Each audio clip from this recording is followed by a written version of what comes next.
Analizamos a fondo la realidad. Usted ve y escucha. La revista de Opinión Democracia. Periodismo de verdad.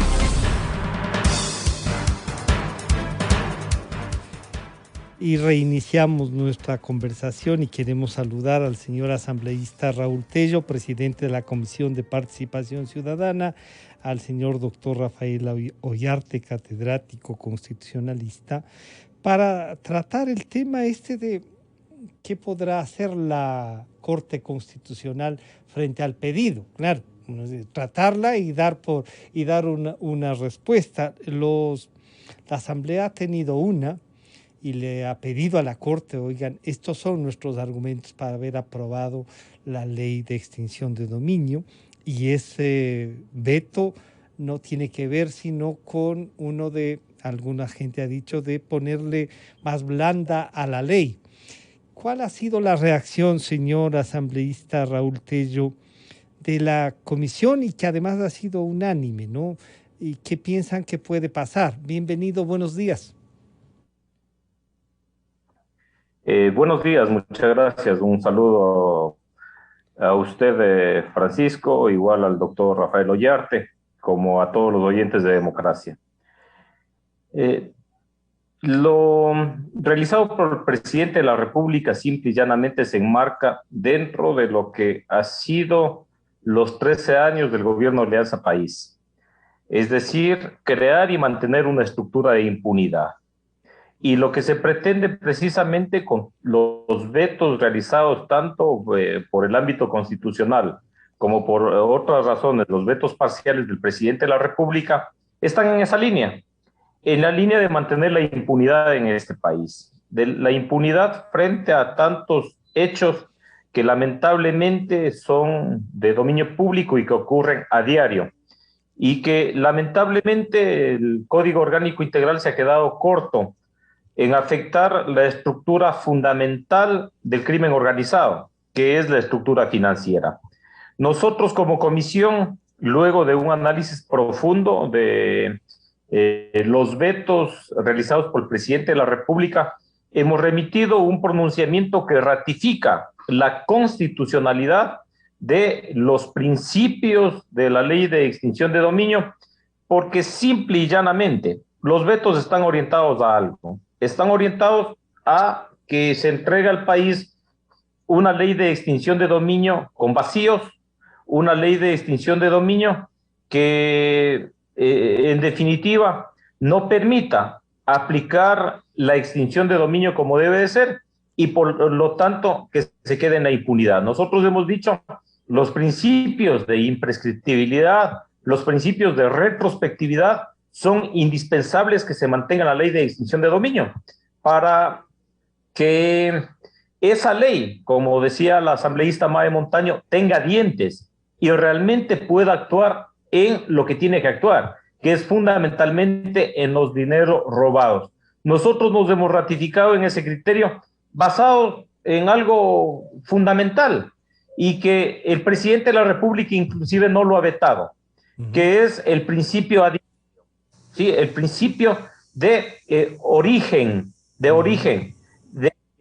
que determina que si un acto, en este caso, la adquisición de un bien, no tuvo legalidad al inicio, en el origen, no puede ser que con el paso del tiempo ese bien se convierta en un bien de carácter lícito. ¿Por qué? Porque los bienes obtenidos ilícitamente, y no puede garantizar bajo ningún punto de vista derechos obtenidos ilícitamente. Y en ese marco es que nos hemos pronunciado. Yo aspiro que la Corte Constitucional utilice instrumentos que tenemos en países vecinos, como en Colombia, en Perú, inclusive por demandas de inconstitucionalidad de las leyes de extinción de dominio en esos países. Allí de los organismos constitucionales al respecto de la constitucionalidad de esas leyes de extinción de dominio. Quiero saludar nuevamente al doctor Rafael Ollarte. Doctor Ollarte, bienvenido, buenos días. Bueno, primero una cosa que llamaba la atención y que vale la pena que usted... es que en el veto esté una previa consulta a la Corte Constitucional, cuando lo general ha sido que se demande la inconstitucionalidad de una ley, ¿no es cierto? No una parte, y claro, ahí usted nos explicará la forma, que no es lo mismo porque algunos han querido asimilarla a que el CAL decida por sí ante sí calificar si es constitucional o no un proyecto de ley de iniciativa del presidente. Y entonces ha dicho, esto es inconstitucional, así nos dicen nuestros técnicos legislativos. Pero bueno, aquí en esta, en cambio, hay lo de la prescriptibilidad y la retrospectividad. Doctor Ollarte, bienvenido, buenos días. Buenos días, don Francisco, un placer estar con usted, con don Raúl Tello y con todos los amigos de Radio Democracia. Quisiera comenzar por lo último, es decir, esta broma y este chiste que ha hecho el Consejo de Administración Legislativa de ejercer una facultad que no tiene, que la tendrá cuando entre en rigor las reformas a la ley de la función legislativa aprobadas el año anterior. Hoy día no tiene el CAL esa función, notoriamente yo le vi ahí a una asambleísta de Alianza País, creo que es, hablar con mucha fuerza y decir no que ellos jamás permitirán que pase una inconstitucionalidad. Luego 14 años se ha acordado esta pobre señora de que no hay que dejar pasar inconstitucionalidades, pues, y una inconstitucionalidad es ejercer una facultad que no se tiene. Respecto del tema de protección a la dolarización, yo puedo tener mi opinión respecto de ese proyecto de ley, pero no permitir el debate en la comisión correspondiente a ese proyecto de ley es otra de las brutadas más, pues, que salen de la asamblea. Ya a mí ya no me extraña nada. Y si esta asamblea es mala, la siguiente será peor todavía. Yo no, de los señores políticos no espero absolutamente nada, pero ese tema que ocurrió con la ley de protección a la dolarización es un disparate. Además, un disparate hecho por gente que te alza la voz y que, bueno, usted ya va viendo cómo son las cosas. Ahí hay gente que era correísta, que luego se hizo anticorreísta y que ahora tratan de ser correístas de nuevo, comenzando por el señor Litardo, comenzando por este señor. ¿Ya? Pero bueno, el carácter impresentable de ciertos políticos es eso. Yo me acomodo donde estoy, donde puedo, donde me puedo agarrar, ¿ya? Entonces ahora me he asustado, pues me puede ganar, entonces ahora ya tengo que volver al redil, tengo que volver a la, no sé, pues al corral o a lo que sea. Bueno, y respecto ya específicamente de este tema, yo creo que respetando las opiniones que tiene don Raúl y los miembros de la comisión, por último, yo creo que el proyecto de ley es inconstitucional, esa es mi opinión. Pero creo que tienen que ver también esto como una buena oportunidad. Es decir, recuerde que la Corte suele emitir estos dictámenes respecto de los vetos por inconstitucionalidad, que no es novedoso, que ya ha ocurrido. Es decir, una cosa es que el presidente de la República vete un proyecto de ley por razones generales, porque cree que el proyecto es inadecuado, porque contiene contradicciones, porque contiene vacíos, y envíe los textos alternativos. Y otra cosa es que el jefe del Estado estime que el proyecto de ley viola unas disposiciones de la Constitución. Ahora, no es el presidente de la República el que toma la decisión, no es la Asamblea la que toma la decisión, es la Corte Constitucional. Y por lo tanto, respecto de las dudas que muchos tenemos respecto de la inconstitucionalidad del proyecto de ley, es positivo, hay que reconocerlo, de que se entreguen estos temas que son tan discutibles a la Corte. Es decir, aquí estamos hablando básicamente de temas de, uno, bajo la denominada retrospectividad, crear una eventual retroactividad de la ley, contraviniendo el artículo 82 de la Constitución, etcétera, etcétera. ¿Ya? Luego, los temas relacionados con imprescriptibilidad, es decir, crear una imprescriptibilidad en la ley, es otra cosa que sería bueno que la Corte Constitucional lo analice. Y si la Corte Constitucional estima que estos asuntos no conllevan la inconstitucionalidad del proyecto de ley, qué mejor, pues el proyecto de ley estará asegurado para quienes sostienen que el proyecto no es irregular, y eso no nos originará problemas futuros. Porque vea, si por leyes fuera, porque no es un tema aquí de que si hay leyes o no hay leyes, son bastante malas algunas, son bastante adecuadas otras escritas hasta con faltas de ortografía, eso no falta, pero usted verá que la ley está ahí y que es un instrumento que, como cualquier instrumento, puede ser bien utilizado o mal utilizado. Es decir, yo me imagino, y perdone que lo diga sin ambajes, esta ley en manos del correísmo, pues no será ley de extinción de dominio, será ley de extorsión de dominio. Claro. Claro. Entonces, social. Claro, o de extorsión, pues, o sea, vamos a extorsionar a las personas que no son afines a determinado régimen político con esta clase de leyes. O sea, usted imagínese, solo imagínese, esta ley en manos del procurador García Carrión, imagínese esta ley en manos del fiscal Chiriboga o del fiscal Bacamancheno. Es decir, vamos a ver, líbrate, pues, líbrate. Entonces, si hay cosas que son positivas, hay que verlo como una oportunidad del veto parcial. Otras disposiciones que pueden resultar oscuras, es decir, el alcance de cuando inicia esta famosa acción de extinción de dominio. Yo sí estoy de acuerdo con el jefe del Estado cuando dice, vea, se refiere a el origen ilícito del bien o a través de actividad ilícita. ¿Qué es actividad ilícita? ¿Actividad ilícita penal? ¿O también vamos a empezar a incurrir con cuestiones de carácter civil aquí? Entonces vamos a incursionar aquí. Entonces ahí lo que necesita es unas aclaratorias.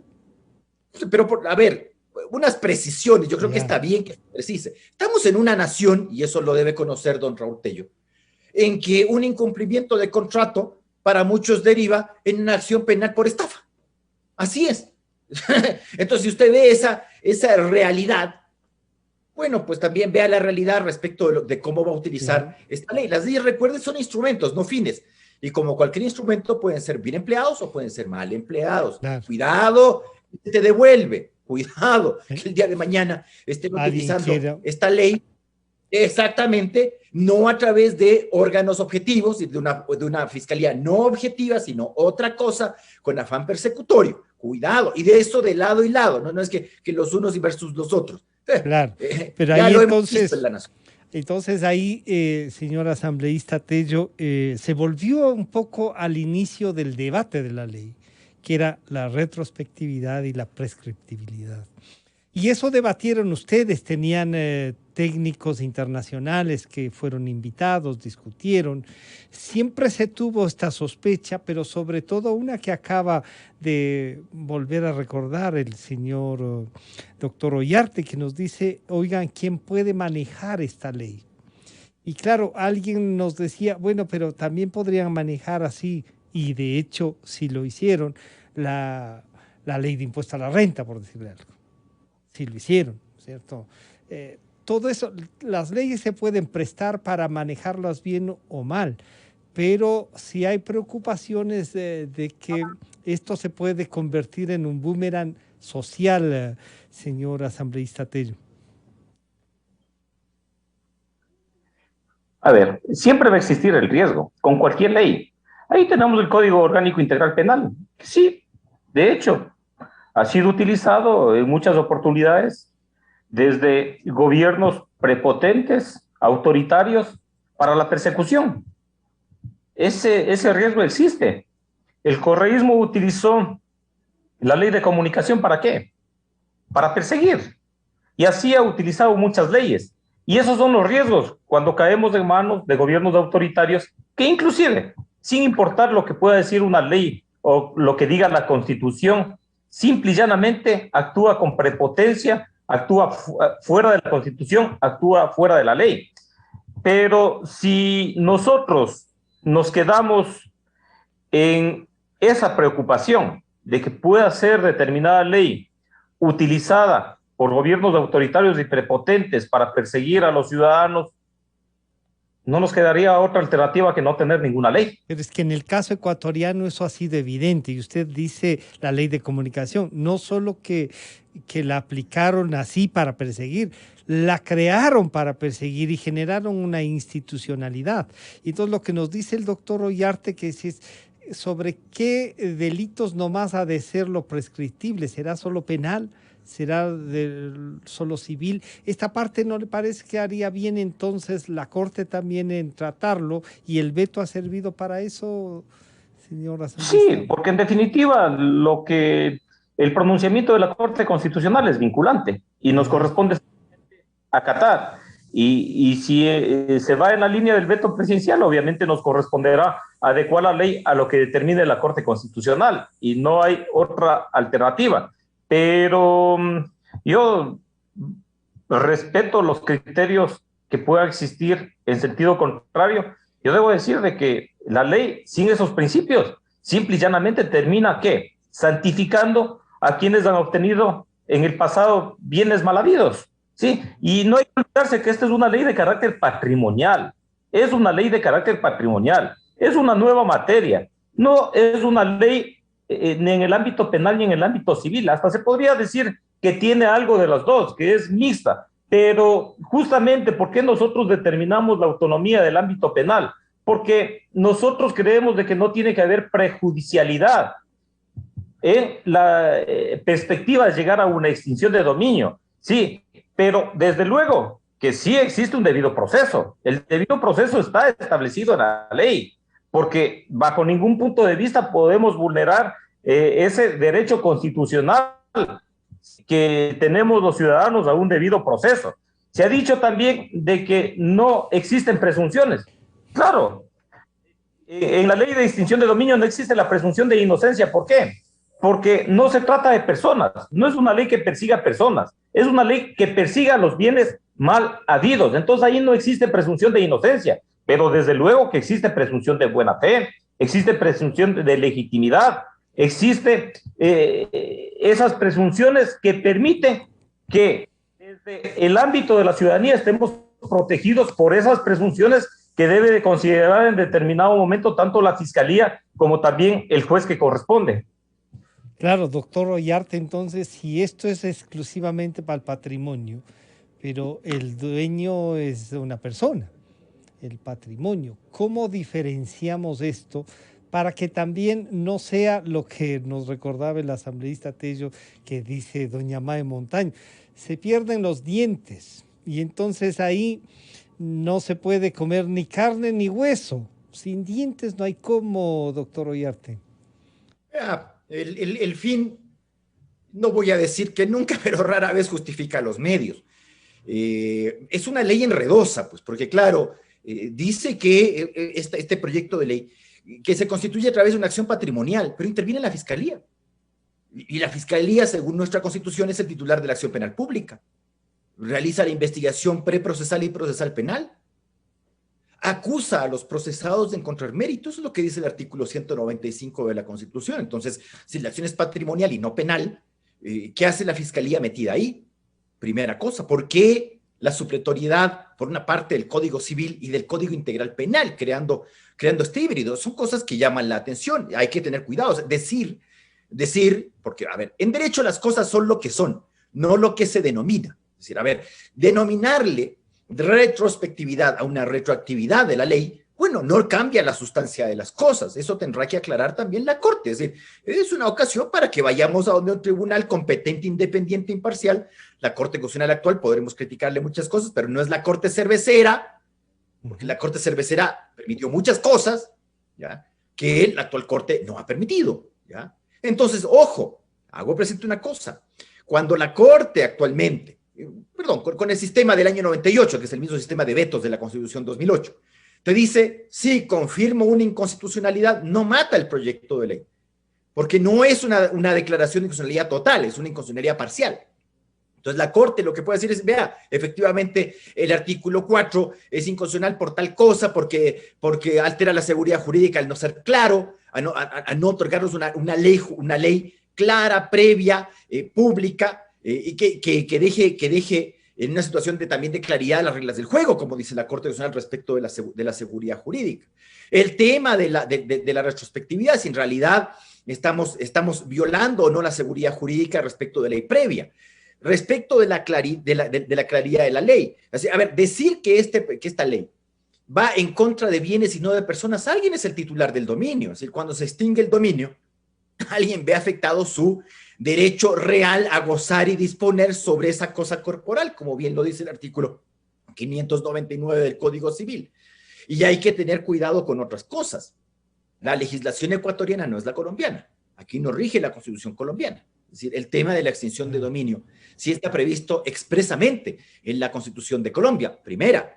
Segunda cosa, es decir, traer fallos colombianos a Ecuador, cuando la Constitución de Colombia no consagra como derecho fundamental a la propiedad, también no es adecuado. Es decir, no es cosa de agarrar y decir, en Colombia dijeron tal cosa. Sí, la legislación colombiana es absolutamente otra. no tiene relación con la ecuatoriana a partir de su propia constitución. Yo les recuerdo que según la Constitución de Colombia, la propiedad no es derecho, la propiedad es función social. Entonces, parte de una teoría, la teoría de Duguid, que es muy distinta a la tesis de la propiedad derecho y derecho fundamental, como pasa en Ecuador. Sí hay que aclarar muchas cosas y tal vez la Corte le diga, vea, enmiende el proyecto de ley, porque así es inconstitucional. Entonces le va a devolver el proyecto de ley a la propia Asamblea, para que sea la propia Asamblea la que enmiende. Entonces, que te aclare cosas. Por ejemplo, bienes adquiridos ilícitamente, ¿qué es? Porque una cosa es un bien adquirido a través de un ilícito penal, ¿ya? Como ocurre en el caso colombiano, el enriquecimiento ilícito, como derechamente lo dice el artículo 34 de la Constitución colombiana, y otra cosa es cualquier adquisición de bienes al margen de la ley. Recordemos lo que ocurría antiguamente, antes de que, por ejemplo, se aprobaran disposiciones respecto de la cuantía de los bienes cuando usted hacía las compraventas. Entonces, la gente, ¿qué era lo que hacía? Para esquivar las alcabalas, los impuestos de transferencia de dominio, ponían el bien según el catastro. Y el catastro, evidentemente, era de una cifra absolutamente menor al valor real del bien. Entonces, la gente lo que hacía era, celebrabas la escritura y luego a través de instrumento privado decías cuánto habías pagado realmente por el bien para seguridad del vendedor. Entonces, el bien que costaba 100 millones de sucres aparecía escriturado por 500,000 sucres. ¿Ah? Eso ocurría. También nos vamos a ir ahí. ¿Por qué? Porque hay una adquisición de bienes ilícito porque usted no pagó los impuestos.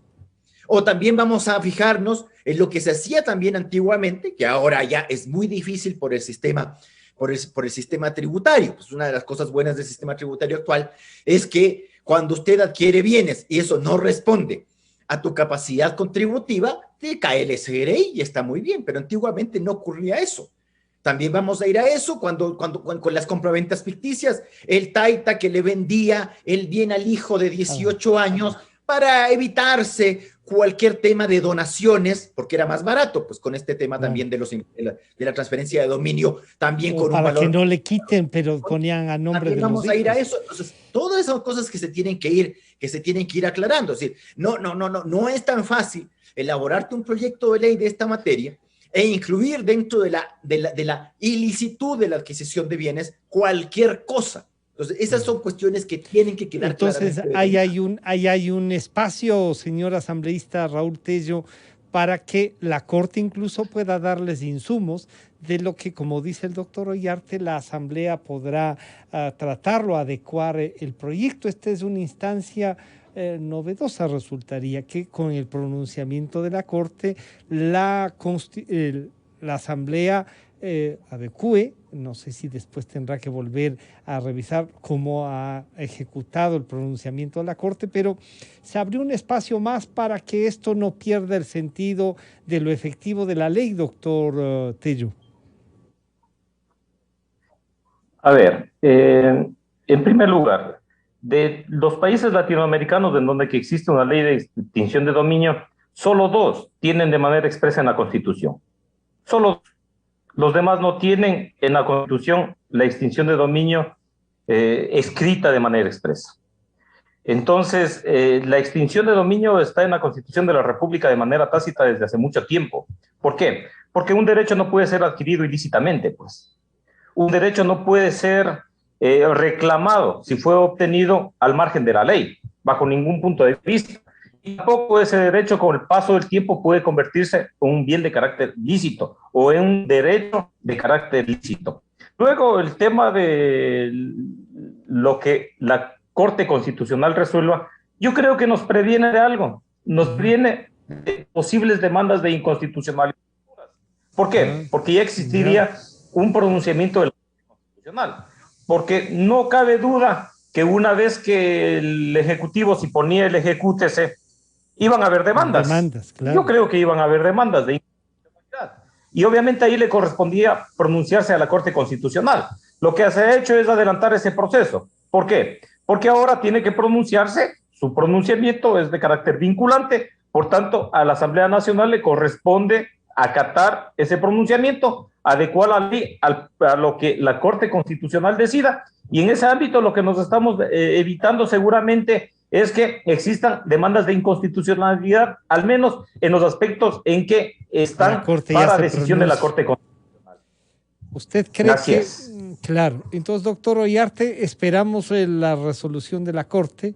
La Asamblea, como dice el señor asambleísta Tello, deberá adecuar a lo que la Corte se pronuncie, pero eso no exime de que alguien más pueda presentar otros artículos de inconstitucionalidad, o con esto queda un poco sellada la ley y tal cual. Doctor Ollarte. A ver, primera cosa, cuidado con los argumentos. Yeah. O sea, este tema de decir de que no se puede adquirir ningún derecho ilícitamente, entonces eliminemos de la legislación ecuatoriana el instituto de la prescripción. Entonces, eliminemos eso. No solamente en este caso, sino en cualquier caso. Si con ese argumento yo elimino la prescripción para todo, para todo. ¿Ya? Luego, cuidado con acudir a normas extranjeras. El caso colombiano es uno. Por eso es que en el caso colombiano la retrospectividad pasó. Es decir, ¿por qué? Porque no era un derecho fundamental y muchas cosas más. Pero no en todos los países donde tienes normas de extinción de dominio la ley es retroactiva. No es así. Ahora, tercera cosa, la Corte puede ir más allá, pues se pueden presentar demandas ulteriores. Esto también es un tema interesante. Y es un tema interesante ¿desde qué punto? Tradicionalmente la Corte decía que solo se podía pronunciar respecto de las disposiciones expresamente objetadas. Siempre fue así. Entonces, por ejemplo, si usted veía, está vetado el artículo 4, pero no el artículo 5, la Corte solo se pronunciaba sobre el 4. Uno siempre tuvo duda respecto de si uno podía extenderse en virtud de la llamada conexidad de normas de la que habla el artículo 436, número 2 de la Constitución. Es decir, si la Corte podía encontrar que si está vetado el artículo 4, pero no está vetado el artículo 5, pero están conectados, podía hacer un pronunciamiento. Pero la actual Corte Constitucional fue muchísimo más allá. Muchísimo más allá. ¿Ya? La actual. La Corte actual incluso ha prevenido la inconstitucionalidad de disposiciones no expresamente objetadas por el jefe del Estado y que no están conectadas con las que sí han sido objetadas. Es decir, si la Corte encuentra que el artículo 5 es inconstitucional, también lo dice. Yo no estoy de acuerdo con ese precedente, pero ese es el obrar de la actual Corte Constitucional, lo cual tiene una desventaja y una ventaja. ¿Cuál es la desventaja? Por ejemplo, yo entiendo que don Raúl Tello y los miembros de la comisión que tienen interés en este caso, porque pueden hacerlo, acudirán a la Corte con sus argumentos. ¿Ya? Si es que hay una audiencia, tal vez intervengan, aunque esas audiencias pueden ser intervenciones muy, muy cortas, pero tal vez lo hagan. ¿Cuál es la desventaja? Que todos los que quieran acudir con sus amicus curia o con sus criterios, lo que van es a pronunciarse es respecto del veto. Entonces, el día de mañana tú no dijiste nada respecto al artículo 5 y la Corte te sale diciendo el artículo 5 es inconstitucional también. Nadie dijo nada respecto de aquello. Esa es una dificultad que tiene la Corte actual respecto de este precedente que le indico. Pero eso a su vez también tiene una, entre comillas, ventaja. ¿Cuál ventaja? La posibilidad de demanda ulterior. Porque yo no puedo, o sea, la actual ley de garantías dice algo que es adecuado dentro de todo lo desordenado y bastante mal elaborada de la ley de garantías. Hay unas cosas que uno dice son muy interesantes, y uno es, ¿cabe la posibilidad de demanda ulterior? En principio no, salvo que ocurran dos cosas. Uno, que los fundamentos de la demanda hayan variado. Por ejemplo, cambió la Constitución. Entonces, claro, puede que lo que ayer era conforme a la Constitución, hoy día sea inconstitucional. Por ejemplo, la pena de muerte no fue inconstitucional en 1840, pero sí lo fue a partir de 1852 para ciertos casos. Entonces uno dice, claro, cambiaron las circunstancias y esa norma que no era inconstitucional antes, sí puede ser inconstitucional. Y segunda cosa, que no se haya realizado el llamado control integral, es decir, tal vez la Corte te dice, no es inconstitucional, pero tú le traes un argumento nuevo que no consideró la Corte. Entonces tú le dices, vea, no realizó control integral, porque le faltó analizar esto. Es decir, no se excluye plenamente la posibilidad de demanda posterior, pero se la limita. Ahora, si el día de mañana hay una corte que tiene, no sé, otros criterios, llamémoslo así, ya, dadosamente, otros criterios. Puede decir, lo que la corte anterior dijo antes en ese dictamen, en que esto no era inconstitucional, ahora sí es inconstitucional, porque yo creo que la corte anterior no tomó en consideración tal o cual cosa. Por último, va y no te dice nada y la declara inconstitucional, como hacía la cervecera, o sea, punto nomás. Claro, pero ahí sí ya lo que hay es que evitar que llegue una cervecera. Estaremos en contacto para hacer el seguimiento, lo que resuelva la corte. La Asamblea con seguridad, además ya ha hecho un pronunciamiento la comisión, tendrá algo más que decirnos. Señor asambleísta Tello, doctor Ollarte, muchísimas gracias por compartir sus reflexiones. Estaremos en contacto entonces. Buenos días. A las órdenes. Un gusto, buen día. Muchas gracias. Han estado con nosotros el señor asambleísta Raúl Tello, presidente de la Comisión de Participación Ciudadana, y el señor doctor Rafael Ollarte, catedrático constitucionalista. El tema de la extinción de dominio y el rol que juega la Corte Constitucional, ¿no? Claro, cuando hay una corte, la gente recurre a ella, todos, y esperamos que el nivel con el que la Corte trata esto también tenga una resolución así. Por hoy terminamos el trabajo de estos diálogos, de estas entrevistas de la revista de Opinión Democracia, y viene de inmediato, está clarito, con Vicente Albornoz y Sebastián Oleas. Nos estamos encontrando el día lunes, como nos recuerda Gonzalo Rosero, buscando la verdad. Gracias al auspicio de las tarjetas Mastercard Supermaxi de Produbanco. Son las únicas que te permiten acumular máximo